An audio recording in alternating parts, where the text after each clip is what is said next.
Hello and welcome back. We're going to talk about creating our very own user flow for onboarding. So in our last video, we sped up our workflow a bit, and now we have a bunch of different components that we can just plop into our designs really easily. And we're going to use those to just kind of signify fields, text, and we can work out those details just a little bit later, but we really want to understand what users need to click, what they need to do, what they see, and what gets them to the next step. I think for the first user flow, we should probably do something like onboarding or those very first screens that a user sees when they first come to our product. We really want to make a great impression and we want to push them into the funnel of registering and telling us about their interests. So let's actually do that right now. So what we're going to do is we're going to press F and we're going to create a frame. It doesn't matter which size. I like to have a big canvas to work with. Because, we did actually show a couple of flows that went beyond 3 steps, but I think we're going to probably go to 4 or 5 steps, and that's totally fine. We're going to keep it simple. So we'll call this onboarding flow. What we're going to do here, if you notice that we have our assets and layers tabs. So if I go into assets, I can go into our local components, and I'm going to go into user flow demo. And into there, I have my components screen, or my components section, which is actually this frame over here. And I can start pulling components from there into my user flows. So what I'm going to do is I'm just going to grab that screen background. I'm going to grab this as well. I'm not sure what else I'm going to grab right now. So let's think about this flow.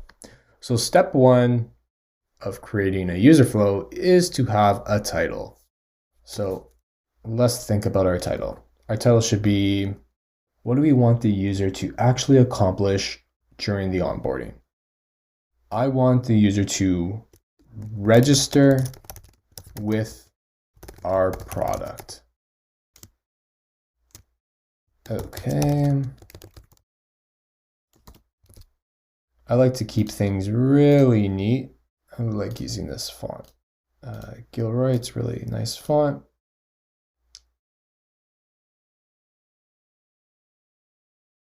Let's just set that. Okay, that's going to work for now. So we want our user to register with our product. Step 1, when they come to our welcome screen, they should probably see something like, I don't know, like a welcome banner, maybe a button, probably see some text too, some welcome text. That's just saying, hey, welcome to Habitual. We are an awesome product and you should totally register with us. If we think about this a little differently, we'll notice that there's probably a decision moment here. We shouldn't force the user to register. We could probably give them the option to skip and, go right into our product, and we can handle that later, but we should probably just have a screen down here as well. And maybe we'll have like this can signify some sort of like skip text.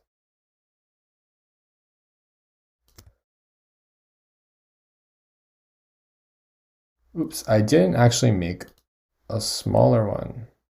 So what we could do, we can duplicate this, go into our stroke. We're going to say none. And we're going to say round on our cap ends. That way we have a nice kind of pill looking cap.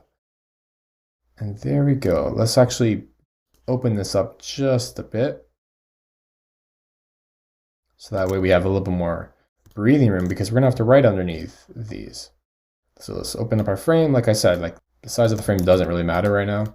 We can clean that up just later. Right now, I am focused on creating a good flow.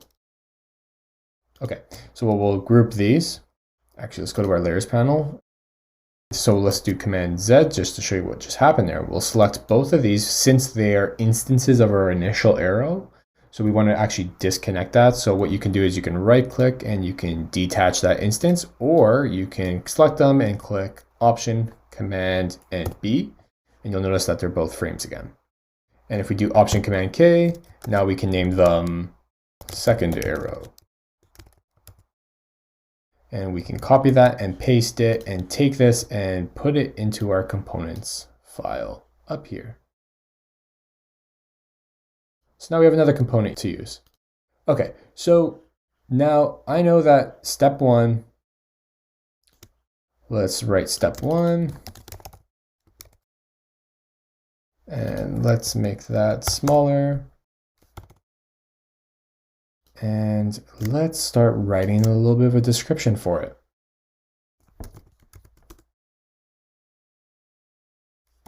Okay, now we have our text. Perfect. So what we can do is our description should be something like, what does the user see and what do they do to get to the next screen? So user arrives at our welcome screen and notices a button to proceed forward for registration. This text is a little too big. We can bump that down just a bit. The user is also able, let's break this out into a second paragraph. The user is also able to skip this step and go straight to our home page.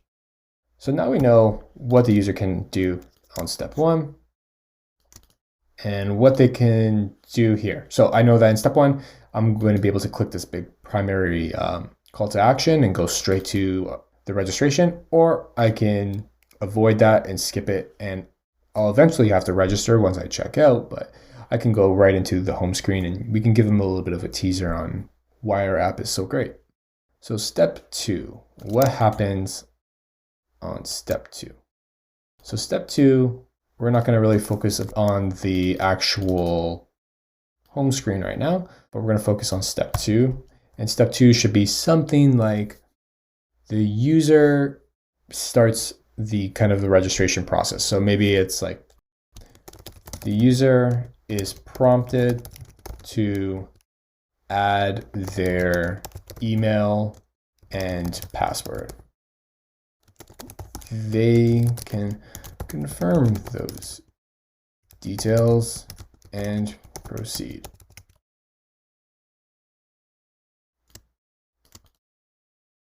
Okay, so let's just build that out really quickly. I'm going to use the assets tab right here. There's probably,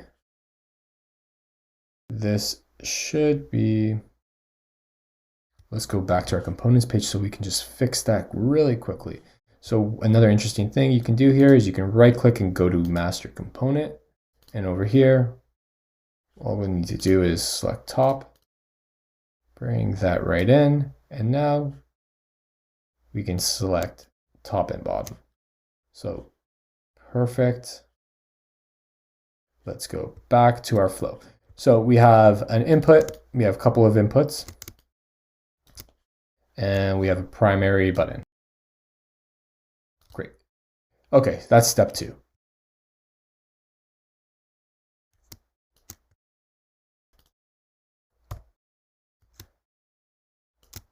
Now step three, what should the user see? The user should probably see a step to add their photo, possibly.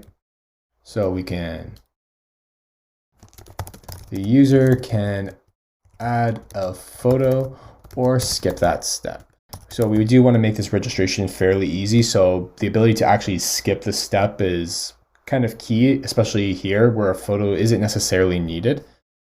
So we'll just write that in. And you'll notice the way I'm actually writing, it's not really friendly. It's kind of extremely logical. And the reason why I'm doing that is because I really want people to understand and be able to kind of read this once. And it's kind of like a manual or a blueprint in a way. I really want them to understand it at first glance. So that is step three. Step four, now we probably get into some more interesting things like actually adding their interests. So step four, the user can now pick interests and hobbies to personalize their shopping experience. So this is probably like a headline. There's probably some text here. There's probably a bunch of little buttons, like little pills or checkboxes that they can tick off. So let's put a headline up here. Let's give it some text. Maybe there's a series of checkboxes. We can actually just modify these if we want, just to speed things along. Okay, so now they are prompted to actually pick their interests and hobbies to personalize their experience. And the next step is, what should the next step be here? So they've picked their interest, they've possibly uploaded a profile. Maybe we're missing a step here, and that's totally fine. We can review these. I often just go back to my team to just get some insight on what they think of our current flow. So you should definitely do this, not necessarily in a silo. Get some feedback really quickly. We're going to end our flow right here. So step 5, success. The user has registered for the habitual product and can now access all of our features. So essentially, the user will see a success screen. Maybe it is this little ball, maybe it's some like welcome screen text that we've used there. That is perfect. And that's it. That's essentially our user flow for onboarding.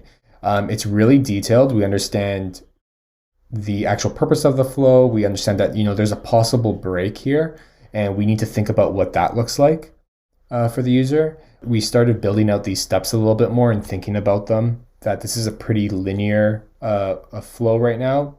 There are some moments where the user can make a decision, like over here. They can actually just, they can skip a step.